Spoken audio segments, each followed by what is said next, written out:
अनहद काव्य धारा की आपने एक संस्था की स्थापना की।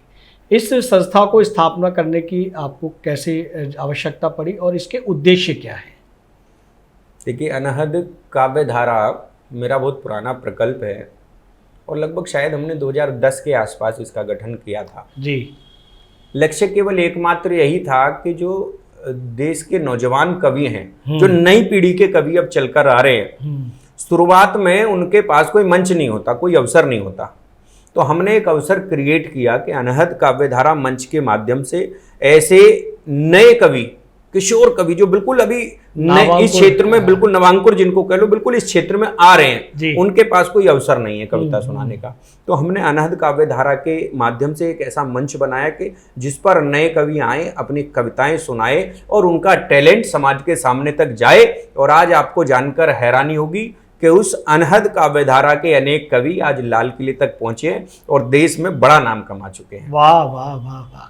इसके साथ हम सिंघल साहब ये भी जानना चाहेंगे कि आप राष्ट्रीय कवि संगम, जो एक बड़ी प्रसिद्ध देश की संस्था है, इसके आप दिल्ली प्रदेश के अध्यक्ष हैं। इस संस्था के माध्यम से भी आप साहित्यिक नामांकुर और वरिष्ठ साहित्यकारों के लिए या अन्य कार्यों के लिए क्या करते हैं? देखिए, जब कोई एक प्रकल्प आप शुरू करते हैं तो आप जब धीरे धीरे आप पे का दायरा अधिक लोगों का हो जाता है तो आपको बड़े काम करने के लिए और मजबूत लोगों की आवश्यकता पड़ती है जी। तो ऐसे ही मेरे जीवन में, मेरे संपर्क में लगभग 2011-12 के आसपास की बात है, आदरणीय श्री जगदीश मित्तल जी जो स्वयंसेवक भी हैं और राष्ट्रीय कवि संगम के राष्ट्रीय अध्यक्ष हैं जी। मैं उनके संपर्क में आया, उनके चरणों में बैठने का अवसर मिला। तो अभी वर्तमान में उन्होंने लगभग 1.25 वर्ष पहले मुझको राष्ट्रीय कवि संगम का दिल्ली प्रदेश का अध्यक्ष बनाया। हमने एक नई टीम जोड़ी। नई टीमों को लेकर अब हमारी एक मासिक काव्य गोष्ठी चलती है दिल्ली प्रदेश राष्ट्रीय कवि संगम की, प्रशांत विहार रोहिणी में जी। प्रति माह हम एक काव्य गोष्ठी करते हैं और उस काव्य गोष्ठी के माध्यम से जितने भी लोग हमारे पास आते हैं उनमें 1 महीने पहले हम उनको पहले एक विषय देते हैं। जैसे इस बार हमने गुरु नानक देव जी विषय दिया हुआ है, जो अगले माह आने वाला नवंबर 5 तारीख को हमारी गोष्ठी है नवंबर में। तो गुरु नानक देव और गंगा, क्योंकि दशहरा, उस गंगा दशहरा उसमें पवित्र स्नान उसमें आ रहा है जी। तो गंगा नदी और हमने गुरु नानक देव 2 विषय दिए हैं। तो अब इस पर देश के जो नए युवा कवियों उस पर कविताएं लिखकर लाएंगे, उनको एक प्रतियोगिता के रूप में हम उनसे कविताएं सुनते हैं और उनमें से 2 विजेताओं को हम नगद पुरस्कार भी देते हैं और साथ में धनराशि के साथ में हम उनको प्रतीक चिन्ह, अंग वस्त्र देकर राष्ट्रीय अध्यक्ष जी, हम अनिल अग्रवंशी जी, राजेश चेतन जी, पीके आजाद जी, रोशन कंसल जी, ऐसे हम सब लोग मिलकर उनको सम्मानित भी करने का कार्य करते हैं। इससे 2 लाभ समाज को भी हो रहे हैं, साहित्य को भी हो रहे हैं जी। एक तो आपके पास विभिन्न विषयों पर कविताएं आ रही हैं। अक्सर क्या हो रहा है, भी वर्तमान कविता का दौर एक करवट लेने की दौर में है। हम राष्ट्रीय कवि सम्मेलनों से निकलकर अब हास्य कवि सम्मेलनों की ओर जा रहे हैं। कोई परहेज नहीं है, हास्य कवि सम्मेलन जीवन में परम आवश्यक है, मगर समग्र रूप से केवल हास्य कवि सम्मेलनों की ओर जाना तो कहीं भविष्य के लिए एक बड़ी चिंता का विषय भी बनने जा रहा है, साहित्य के लिए भी। हाँ जी, साहित्य के लिए भी। केवल हास्य ही जीवन नहीं है। राष्ट्र जागरण धर्म हमारा, हम राष्ट्रीय कवि संगम का हमारा एक ही मूल मंत्र है कि राष्ट्र जागरण धर्म हमारा। हास्य हो जीवन में, मगर केवल इतना हास्य हो कि वो परिहास्य ना बन जाए। बिल्कुल, सिर्फ मनोरंजन के लिए, मनोरंजन तक तो सीमित है। समग्र जीवन में आपको केवल और केवल हास्य होगा, ये ठीक नहीं है। तो इसलिए हम नए नए विषयों पर कविताएं लाएं। गुरु नानक देव जी पर कविताएं आएंगी इस बार, मुझे लग रहा है कम से कम 30-40 लोग तो कम से कम कविताएं लिखकर लाएंगे।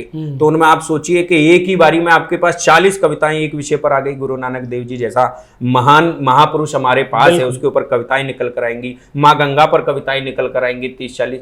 तो ऐसे ही हर बार विषय देकर नए नए विषयों पर देते हैं उनमें। और इसके अलावा जो बच्चे विजेता होते हैं, क्योंकि उनके जीवन में पहला पुरस्कार होता है, नगद राशि पहली बार मिली होती है, इतना सम्मान पहली बार मिला होता है, तो उनमें उत्साह साहित्य के प्रति बहुत ज्यादा होता है। प्रोत्साहित करने का एक नवांकुर के लिए बिल्कुल नवांकुर भी, और जो देश के अच्छे कवि बनने की संभावनाएं जिनके अंदर, वो कभी आगे निकलकर आप देखिएगा इस देश का नाम रोशन करेंगे। कहीं हमको भी संतोष होगा जो आज ये बच्चा कवि बड़े मंचों पर है, ये कहीं ना कहीं इसके को आगे लाने में हमारा भी योगदान है।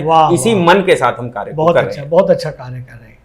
ये ज़रूरी है, क्योंकि जिस तरह से हमने समाज की बात की, संस्कारों की बात की, जो बिखर रहा है, साहित्य ही होता है जो समाज को जोड़ता है। बिल्कुल। हम साहित्य की बात कर रहे हैं, आप एक लेखक हैं, कवि हैं, तो आपके लेखन की प्रेरणा क्या होती है और लेखन से क्या प्रेरणा लेते हैं? देखिए, यूँ तो मैंने लगभग सभी विषयों पर लिखा है कविताएं तो मैंने, पर मुख्य रूप से जो मेरा विषय होता है वो सांस्कृतिक राष्ट्रवाद होता है जी।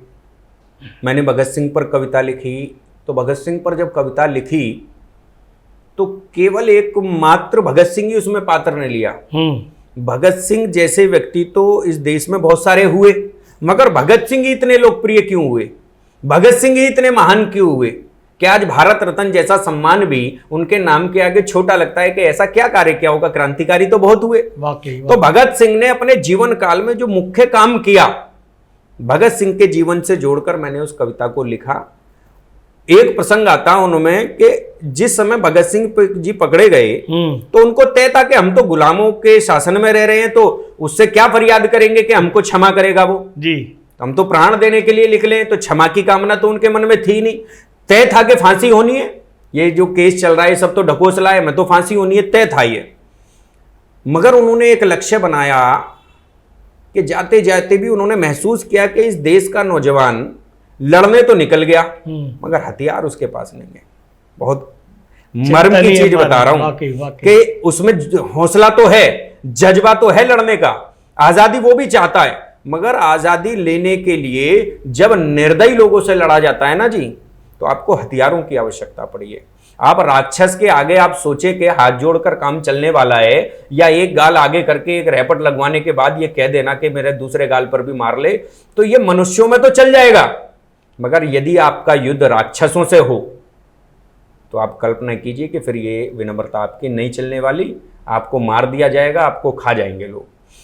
भगत सिंह ने सोचा कि हमारे देश के नौजवान अंग्रेजों से लड़ने तो निकल गए सर पर कफन बांधकर, मगर उनको अभी बम बनाने का तरीका नहीं आता।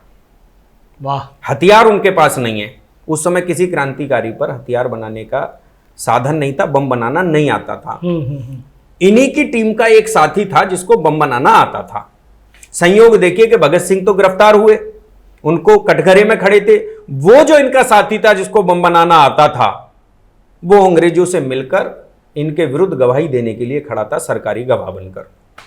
अंग्रेजों ने सोचा कि एक व्यक्ति हमारे पास था, वो भी टूट गया और किसी को बम बनाना आता नहीं है, तो इस पूरे प्रकरण में जो भगत सिंह ने भगत सिंह को भगत सिंह बनाया, वो इस विषय ने बनाया कि वो सबके सामने उन्होंने अपनी योग्यता से उस व्यक्ति से भरी सभा के अंदर, जहां असंख्य पत्रकार बैठे थे जो उस कार्यवाही को लाइव दिखाने वाले थे, अगले दिन अखबारों में छापने वाले थे, सैकड़ों लोग वहां पर बैठे थे उस कार्रवाई को देखने, उन सबके सामने उस सरकारी गवाह को उकसाकर उन्होंने उससे बम बनाने का तरीका सीख लिया।